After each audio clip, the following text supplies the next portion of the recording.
Welcome back into the Rock Pod from the Royal Oak Chamber of Commerce. I am John Gay from Jag and Detroit Podcasts. And my name is Lisa Bibby. I am your favorite local realtor with Keller Williams Advantage. I'm Andrea Arndt, an attorney at Dickinson Wright. I'm Trish, third-generation jeweler and owner of Your Personal Jeweler. And with us today is Mike Piskie from Mr. Tech Medic. Mike, it's so good to have you with us today. It's good to see you guys. So we have a lot to get into here with you, some about your business, a little bit about you as well. Andrea is going to lead us off with our first question today.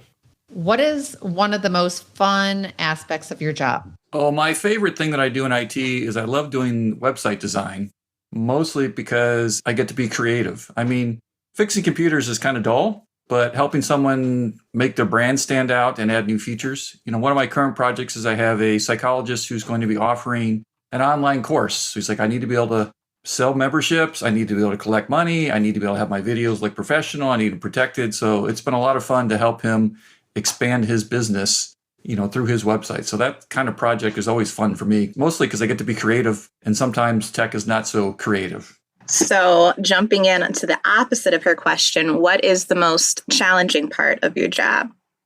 Ooh, that's a good question. Since I've been working remotely a lot, sometimes it gets tricky with working people where you can't see their screen and you're trying to figure out what they've done wrong. I had a gentleman call me the other day and he was going crazy. He said, whenever I click on stuff, it doesn't open. I can't open Chrome. I can't open anything.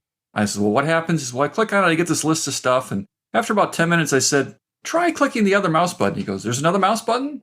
And what it turned out is he had accidentally swapped his mouse buttons on his mouse. He's like, oh, yeah, I kind of remember I was messing with that yesterday. And we went back in and switched it. But it was driving him crazy. But sometimes it's a little difficult to help people, you know, visualize what it is that you're doing wrong that gave such an odd response. Mike, let me ask you this. Speaking of this kind of story, how important is patience in your job? Because I got to imagine that, that people are very frustrated when their computer isn't working and you've got to kind of tick down the list and try plan A, B, C, D, E, F, G. How important is it to keep that calm demeanor when you're helping somebody out and work with them and be patient with them? I would say it's critical because people only call me when they're angry or frustrated. So as soon as the phone rings, you know it's not a happy call. So just starting that note, one of the things I try and remind all my clients is all computer problems are stupid. So it's not personal, you know, like the mouse thing. And that's just a stupid thing. And like we hit a button, whatever. But when you kind of let people know that, hey, I'm sure there's something stupid wrong, that let's you and I try and figure this out together and see what checkbox isn't checked or what's not done or, you know, what it is. People get a little more put at ease because they don't want to feel stupid. That's why I point out that the problems are always stupid. And they really are. I like that. So the computer is stupid, not the person, and then you've deflected. I like that. Well, and I always remind people, the reason I know your mouse button is swapped is because I've done that myself. Or, you know, almost every one of these problems where people make a mistake, you're like, well, how did you know that? I'm like, well, because I did it to myself last year, and it was really annoying. So I remembered it for this year. So. Well, talking about all this craziness with computers, what is one of the craziest hacking stories that you have? I don't know if it's so much crazy as it reminded me, I like this phrase that no Russian hackers ever beat the little black book on your desk. Because I had a client call me a couple weeks ago and he says, Mike, I just paid some guys a couple of grand to repair my computer. And I was like, what? He's like, well, I gave him full access to my computer. And after I gave him the second check for $1,000, I realized that this was probably not legit. So what do I do? You know, so we did the usual, let's run some antiviruses, uninstall any software. And he says, well, Mike, I'm secure because I use one of those fancy online save all your password things. I says, I says, are you sure you're safe? He goes, yeah, I put all my passwords in there. No one can get at them. I said, well, let's open up your browser history and see if I can guess your password in less than 10 seconds. So we opened up the Firefox browser history, looked at the passwords, and there his password was for his secret online system. I said, all your passwords are given away in less than 5 seconds. Wow. And he was just kind of devastated because, but I use that system. I go, yes, but you must have accidentally one day when you logged in, accidentally hit save password in the browser. And that kind of defeated the whole purpose. So that's just an example of people think they're safe, but they're not. And I go back to just, you know, the old days we used to have address books, you know, back when we were young. Now they have the address book people have changed that to be password books. They look the same little black books. But instead of just name, address, phone number, it's name, address, phone number, account number, password, you know, support number. So I find that that's the simplest solution. And people say, well, should I get a password protector? I'm like, no, just get a book or a sheet of paper. Mike, you said something that I want to follow up on, which is saving your passwords in your browser, like in Chrome, for example. It is so convenient for me, and I feel like, whether it's, I won't say which websites, I don't want anybody to hack me, but there are some websites that I log into frequently, like podcast recording websites that I use for my clients, that I just have the password saved in the browser. Are you advising against doing that? Or is it secure to save it in, say, Chrome, for example? It's kind of a yes and no. It's like, what are you willing to lose? I never, ever save anything in a browser that's related to money. Okay. So no PayPal, no bank, no eBay, nothing that could be translated into me losing money. If it's things like Staples or Costco, I'm like, I don't really care so much. But I do go in periodically and I delete a lot of them. And since I have a lot of customer data, I have to be very careful not to save customers' passwords. Or at a minimum, if I do that, turn on the customers so it has, two-factor authentication. So even if the password and the login are compromised, they don't have my cell phone. So if you have that two-factor authentication turned on, that can really help you out too. Which for anybody listening, two-factor authentication is it's prompting you to verify that it's you logging into the account, even if somebody else got the password. Correct. Once you set it up, it simply will either work one of two ways. It'll send you a text message and say your code is, and it's a 6-digit number, and you type it in. Or you can get an app on your phone, and when you log into your account, your phone will chime up and says, do you want to allow this program to run? And you just say yes. So it's really easy once it's set up, and it's actually easy to set up as well. But unfortunately, every company uses their setup a little differently. Just you have to kind of go hunting, and somewhere there's going to be an account page, whatever you're logging into, and somewhere it's going to talk about passwords, and it might be a security button. You just say, look for the two-factor, and it can walk you through how it's done. But it's pretty easy for Google, Microsoft. They're kind of the big leaders. So they've kind of made it really simple to use. But then I worry less about, I lost that password, but they're not getting in. So how often do you recommend changing your passwords? Andrea, that's a really good question. Again, it depends on the program you're using. It's kind of like credit cards. I just got a new credit card, and I thought, that's great because I have a different credit card number. So if it was compromised before, it's not going to be compromised now. It's kind of level of importance. Your email, you should probably be doing every 6 months or so because most of us do a lot of important stuff through our email. But then again, as you get down to your Staples and Costco things, not as important. My problem is you keep changing your passwords and you can never remember how to get into your accounts. I have no idea what my Facebook account is because every time I go in there, I just say forget password. So I get a new password once a month when I log in there. And that's another approach. Is some of them you don't even have to know because you just hit forget password and they'll send you an email. So when you're using that two-factor authentication, is it really that important to be changing your password so often? Because even if you had that password, you can't get into the account without that two-factor. I would say not as much. Okay. But then again, I go back to business. If you're doing 90% of your business through email, it's just a little extra peace of mind of every 6 months or at least once a year. You're like, I'm just going to change that because it's on my phone, it's on my laptop, it's on my tablet. Maybe one of my devices will get stolen or lost. So I would say a little bit of paranoia is healthy, but not too much paranoia. So it's kind of a balance that everyone has to kind of strike on their own, but definitely not for any kind of banking stuff. And do you have any suggestion in how many different passwords that you should have at any given time? I make up a new password for everything. So every single account has a different password? Yes. One tip I give people is because they'll say you need to have a symbol and you need to have a code and you need to make it hard. And you're like, yeah, but now I'll never remember it. So I often tell people, pick a number. I'm like, 23. What do you like? Dogs. All right, 23 dogs at, where the dogs go? Oh, they're at the park. All right, 23 dogs at park, !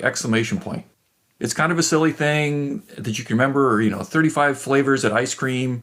You kind of make a funny phrase with the @ sign and exclamation point. Now you've made a secure password that you at least have some chance of remembering. Speaking of security, Mike, a lot of folks use cloud-based computing for stuff. I know for me, for example, I use Google Drive and Dropbox when I have large audio files that are too big for email to send back and forth to clients.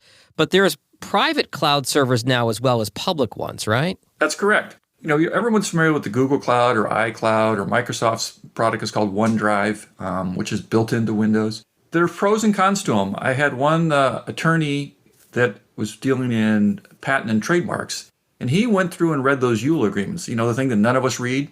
And he read those agreements for Google, Dropbox, Box, and all those companies, and all of them said, if at any time someone subpoenas your data, we will give it to them without question. And he concluded that in a law firm, if they subpoena all of my clients just because they're suing me for one client, I'm putting all my clients' data at risk. And at least in patent and trademark stuff, he said, that is a risk I can't afford. So for him, we said, okay, we'll just go buy a little mini server. I mean, it's the size of a toaster because it's got 2 drives in it. You put it in your office, put it in the closet, and essentially it acts like a private cloud because you can access it from your phone, your tablet, your laptop. But the physical box lives in your office. And when your access is, it's going from your home to your office to your box. So it's not going through any third party. And that at least gave him the comfort to knowing that, hey, my data is at least secure as long as my building's secure. And since it's 2 drives, it's kind of backed up, meaning one drive crashes. I get an email, hey, Mike, the hard drive crashed. Could you put in another one before the other one crashes so you don't lose any data? And my people who were really concerned end up buying a second box and put one at home. And then once a week, the office sends all the data to the home in case the office burns down or there's a theft or something like that. And people think, oh, that must cost thousands of dollars. In reality, the box and the drive cost about $500 and it's a few $100s to set it up. So it's not a really big expense. So around $1,000, you can have your own private cloud. What drives the cost up is you say, for you, John, you might say, hey, I've got 20 terabytes worth of data. I'm like, okay, you're going to need bigger hard drives. Right. Where a business might say, 2 or 3 terabytes, that'll hold like 1 million documents. That's plenty for me. So not that expensive, but it all depends on your need. Do you have highly confidential proprietary client information? Then you might want to consider private cloud. If it's fun stuff, not as important. And I tend to favor the big players too. Like I don't like Microsoft, but I trust that Microsoft will keep my data secure because they're a $1 billion company and they spend a lot of money to make it secure. Same with Google. I think Dropbox is familiar. If you start to get into these kind of no-name brands, I don't know who they are and how secure they are and what they're really doing with my data. Does that make sense? Oh, absolutely. Me personally, I work at a law firm and I do intellectual properties, and we do not save stuff on Google Drive or any of these. And we are, we take such caution in data privacy and client privacy. And we have a whole team of very experienced people who make sure that we're fully compliant with everything. It is a big problem. It could be a big problem. And for anything that needs to be protected, you can't use it. Yeah, Andrea, you're right. I think for the legal industry, for the medical industry, that's vitally important. But I think when people find out that it doesn't cost that much, even smaller companies go, well, I just feel comfortable knowing it's in my place and it's not in the cloud somewhere. So, there's a bit of a personal choice, but it's not a financial backbreaking cost if you decide to go that route. Well, I might have to hit you up in the future to set one up for me. Well, there's some thought that, when you talk about your home videos and your home photos, it's still unclear to me if I upload them to Google, does that mean Google can sell them or does they have access? Or I get a little nervous about that sometimes. So I put my family photos on a private box the same kind of box I sell to companies, just because it made me more comfortable that, okay, no one can access these except me. And I can still send a link to grandma's going, here's the latest photo of the boys. Excellent. Well, my 5-year-old daughter started virtual kindergarten during COVID. Prior to that, I had attempted to shield her mainly from technology, thinking that she would have a more enjoyable childhood, playing outside with friends, than being on a computer all day. So when I had to teach her how to use a computer, she was completely clueless.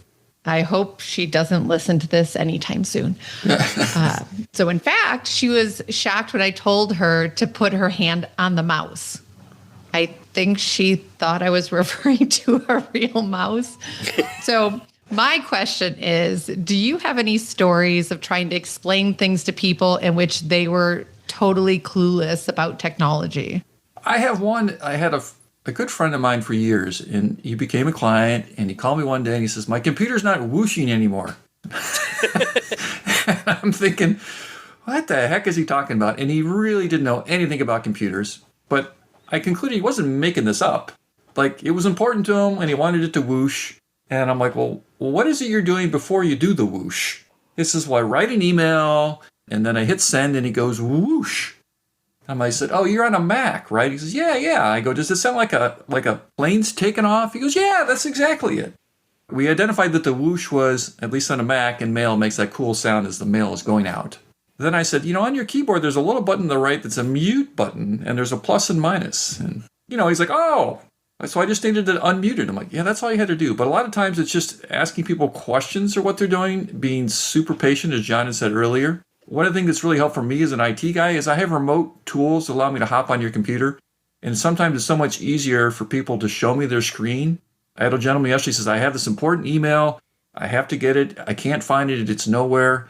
I hopped on his computer. We looked in the inbox. It wasn't there. We looked in the junk. It wasn't there. And I'm like, oh, Microsoft invented a new folder called Clutter. Let's look in there. He's like, what is that? I'm like, I don't know. It's some stupid new feature. We'd open up Clutter, and he's got hundreds of emails he never knew he was missing. Wow. But I didn't know that until I saw it on his screen. So sometimes the fact that I can see what they're seeing helps a lot. So even if you're helping a family member or trying to help someone remotely, try and see what they see. And then sometimes their explanations make a lot more sense. Does that help? Absolutely. Mike, it can be kind of overwhelming when you're setting up a home office. I know some people have shifted to working from home and over this last year or so, Apple versus Windows, or desktop versus laptop, or this webcam versus this webcam. Like, do you have any sort of best practices, generally speaking, you can recommend to our listeners and our Royal Oak Chamber members of what to evaluate when you're picking out equipment for a home office setup? A couple things right off the top. I tend not to like the built-in webcams that are coming laptops and that because they're cheap. They probably cost 10 cents when they put it in the computer. I tend to favor the Logitech webcams. I think it's the 920 series. It's around $70, which is really good quality. I just bought the Brio for about $175, which is my new favorite one, yeah. Yeah. So you can get a nice one around 70 to 80. Stay away from the ones that are 10 to 20. And unless you're a professional doing a lot of, webcasting, there are options in the 100 to 150. But so for less than 100, you can get a good webcam. If you're working from home, the number one thing for me is you got to have at least 2 screens, especially on your laptop. You can pick up a 24-inch monitor for $120, or, sometimes people will plug it into their TV if it's close by. So definitely get yourself a second monitor, even if you're using a desktop, because you can put your email on one side and your work product you're working on the other screen. It makes it so much easier to work. I have a lot of clients that once they get on there, they're like, I don't know how I ever worked on a laptop screen before because it was so tiny. I have several customers that have gone to 3 screens because it's just so useful. In terms of equipment, I tend to avoid the inkjet printers because they're so expensive for the ink. And I find that the laser jets, just, I get a cartridge for $35. It lasts me 8 months. It's only black and white. You can get laser jets that have copiers and scanners in case you need that capability. I'm very fond of the Brother products. They seem to just work reliably. Computers, whenever you buy a new computer, just know that a new laptop or a new PC is going to cost you between $500 and $700 because you just want to get yourself an i5 Intel processor, 8 gig of RAM. And if you get those 2 features, all the rest of the features in the computer will follow along. And you say, what's the difference between the $500 and the $700 model? Well, in a laptop, it goes from 4.5 pounds to 3 pounds. So you lose a little bit of weight, and you say, well, if I spend $1,500 for me, then it's going to drop to 2.5 pounds, but it's still going to have the same stuff on the inside. So sometimes for weight, laptops get more expensive, but you never really need to spend more than $1,000 for anything. Even my CEOs will find the $1,500 laptop on sale for $999 because I know they're going to drop them because they travel a lot. So I think having good equipment, having your internet at reasonable speeds is really important. Comcast will tell you need like 300 megabits, whatever, so you can watch 25 movies at a time, which is just ridiculous. A lot of my corporate offices will say that they're running on an internet speed around 50. And that's usually 50 is the download speed and 10 is the upload speed. And the idea is we are consumers of data more than we are publishers of data. So you have more speed coming down than up. But 50 to 100 is plenty. If someone's trying to sell you need gigabit speeds, you're like, what are you running, a theater studio? I mean, that's crazy, crazy fast. And I only caution people because they get sold more product than what they need. And I always say, why waste the money if you can spend that money somewhere else, especially in COVID times. Well, Mike, it's been so great. You make all this technology sound so easy. But I want to ask you, because I know we talked a little bit, you are an avid camper. So where is your favorite camping spot in the United States? I would say United States, it's out in Colorado. I love to be out in the mountains. But if we talk closer to home and possibly more reasonable for those listening, I love to go to either Port Huron or Muskegon because they have 2 fantastic, public campsites. And you can basically sit there and be looking at Lake Michigan right out of your campsite. And they have hot showers and, clean bathrooms. So, it's a bit of I got a little spoiled because I used to do backpacking when I was younger. And when the babies came, we switched to car camping. And it's fun for me now that my boys are 15 and 17 that we're switching back to, oh, Dad, let's just go backpacking in the woods for a couple of weeks. I'm like, that's a lot harder. I've gotten spoiled by having my chair and my grill and my cooler at, arm's length. So I would say Muskegon and Port Austin, I'm sorry, was what I was thinking. Port Austin up there in the thumb have some really great public campsites. But if you can always get out west, there's just tons of places in Colorado I say take your breath away, but the last time I went there, I had a hard time breathing because we were at 14,000 feet. So What's in the cooler, by the way, Mike? it's not so much, drinks as dinner. What can we cook on the grill? I like it. My favorite thing to cook on the fire is steak on a stick because it kind of reminds me of, we're Neanderthal man, but, not quite roughing it. Mike, are you more of a car camper or are you backpacking? I used to be a backpacker, and when I had kids, we switched to car camping, and now we're kind of transitioning back to backpacking. But you kind of get spoiled when you can throw anything in the car. And that cooler, you can't backpack a cooler with you. You can't pack a cooler. I think they actually make backpack coolers. I have to say, one of my favorite backpacking stories out in Washington State was a friend and I were going to go backpacking for a week and a half, up in the mountains in Washington. And he said, well, we got to get some beer. I'm like, beer is really heavy. I mean, they're glass bottles. There's no flipping way we're going to carry beer. And he said, no. So we went and got, like a 6-pack of beer. And the first day in, you go find a stream because it's glacier melt and you bury it in the stream. And then you go camping for a week. And then on your last day, you come back. And if you can remember where you buried it, your last day where you're only like an hour and a half from your car, you're going to have an ice cold beer that you just kind of stored away. Unless the bears got to it first. Yeah, you do have to be a little careful about that. Well, the other camp, like I say, if you find a beer in a creek, it's mine, right? Yeah. Well, I am not a camper. Me and my husband both pretended that we knew how to go camping, and we couldn't even pitch the tent right for a long time. But jumping back to your business, what are some network security issues that we should all be aware of? I think number one is, don't keep your passwords on an Excel spreadsheet on your desktop. Try and use a notepad, a black book, or something that, hey, a hacker's not going to beat anything that's on my desk. So that's kind of tip number one. Tip two would be to turn on two-factor authentication as many places as you can. You just have to Google it. How do I turn on two-factor for this program or that program? And they'll walk you screen by screen how to do it. The third thing is if you're working from home, make sure that you have some kind of virtual private network, which is kind of an encrypted connection between your office and your home. People won't think that VPNs are kind of complicated. It really comes down to you can remotely access your computer with a password and a login through a lot of mechanisms. The VPN adds a whole security certificate that has to be installed on your computer. So even if you lost your login and password, people still couldn't get into your office because you secured it. One of the things I'm a big fan of in terms of just overall personal security is I went to the big 3 credit agencies and I had all of my credit frozen so that no one can pull a credit report from any of the credit agencies, because if you're going to get hacked, people are going to use your social security number and other stuff to get a loan, to get a credit card, or to pay a utility bill. And just freezing your credit basically means as long as you're not buying a new car, nothing happens. When you say, okay, next month I'm going to buy a new car, you have to go back to, TRW and say, okay, how do I unlock it? You can unlock it for a couple of days. Say it's for, Ford Motor Company, and then Ford can pull your credit report, and then it's locked back up. So it's not hard to do. But I think it's well worth the kind of 15 minutes each, go to each of the sites and lock your credit. You can also, on those sites, with a little more effort, lock your kids' credit. Because I have a friend of my son's who's, 14, got a knock on the door from the FBI one day. And his mother's like, was so-and-so here? And like, no, what do you want with Max? He's 13. It says, well, it seems his credit card is being used all over Europe to make purchases. And someone had stolen his ID and were doing things. And the parents never thought, well, I don't need to protect my kids. They can't even get a credit card. Wow. The credit unions will let you freeze your children's credit, but you have to go through a lot more paperwork to prove that, not that you own your kids, but that you have the right to manage your kids' affairs. So those are things that just come off the top of my head. Last thing I want to ask you before we get to our fishbowl question, Mike, and that is ransomware. You alluded to this earlier in the podcast about a client of yours that paid X amount of money to have to unlock their computer. Are there situations where if you get hacked and there's ransomware in a computer, obviously the first thing is to call somebody like Mr. Tech Medic where Mike can help you.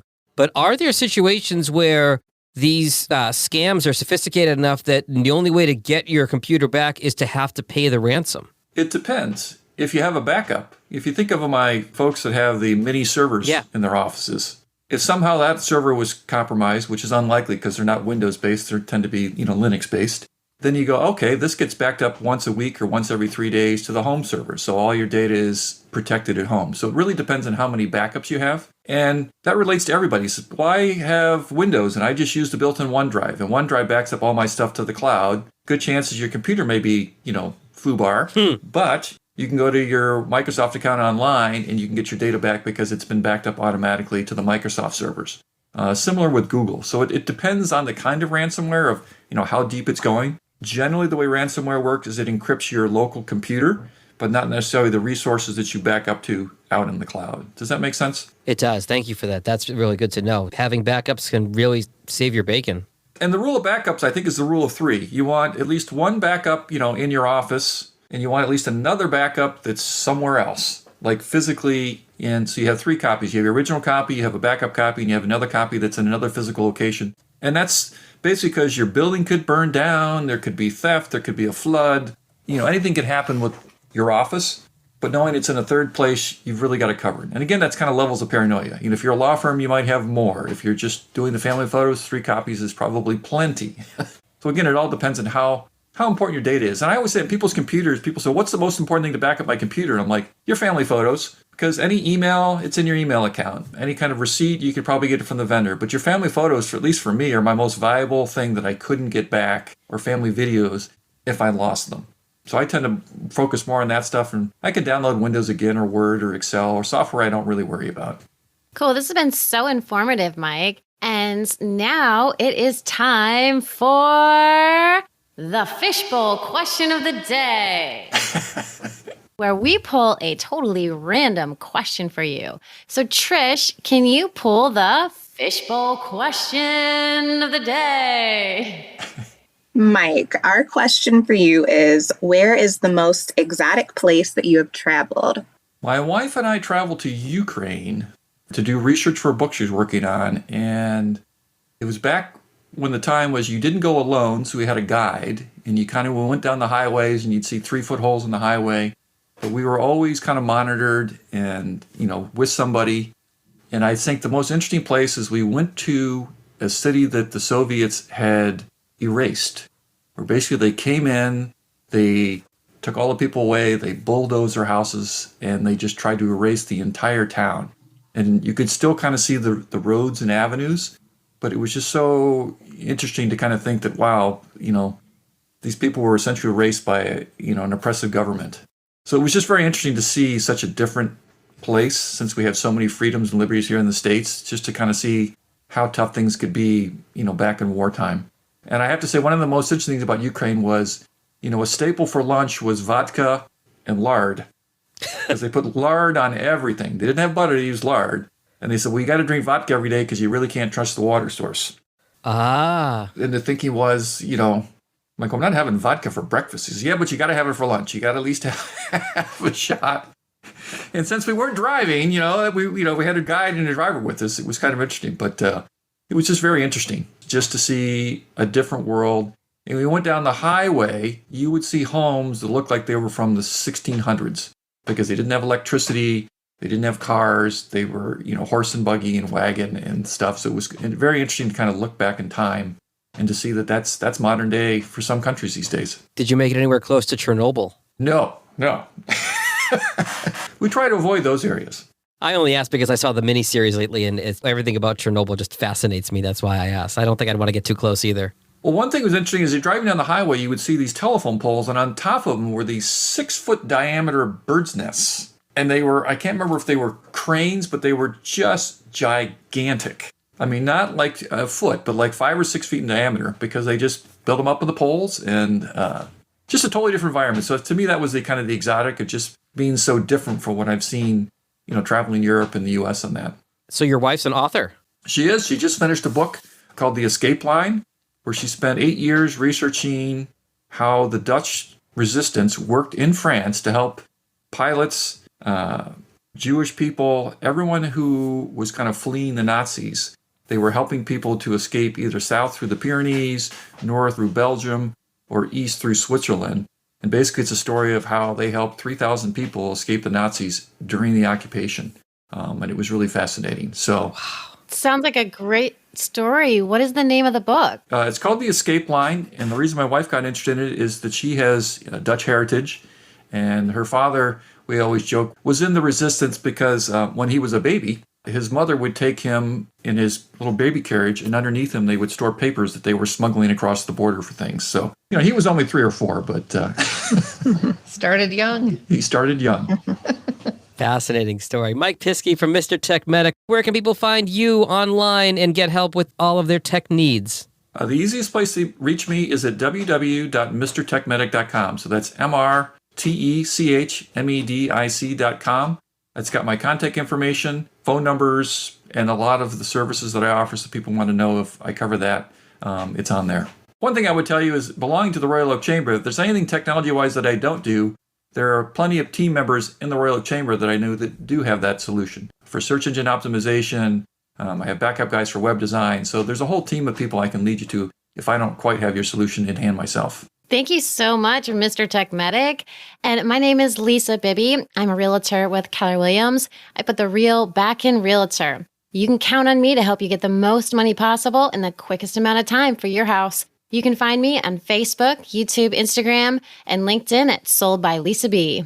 I'm John Gay from Jag in Detroit Podcast. For help creating a podcast or improving your existing podcast, you can find me at jagindetroit.com or on social at jagindetroit. My name is Andrea Arndt.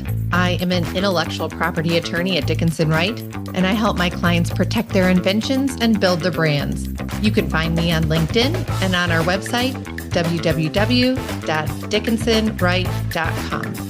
I'm Trish Caruth, owner of Your Personal Jeweler. I specialize in creating custom engagement and wedding rings. You can find me on Instagram and Facebook at The Personal Jeweler. Thank you for checking out this edition of The Rock Pod presented by the Royal Oak Chamber of Commerce. You can follow our podcast on Apple, Spotify, or wherever you get your podcasts. And for more information on the Royal Oak, Michigan Chamber of Commerce, go to royaloakchamber.com. Thanks, everyone.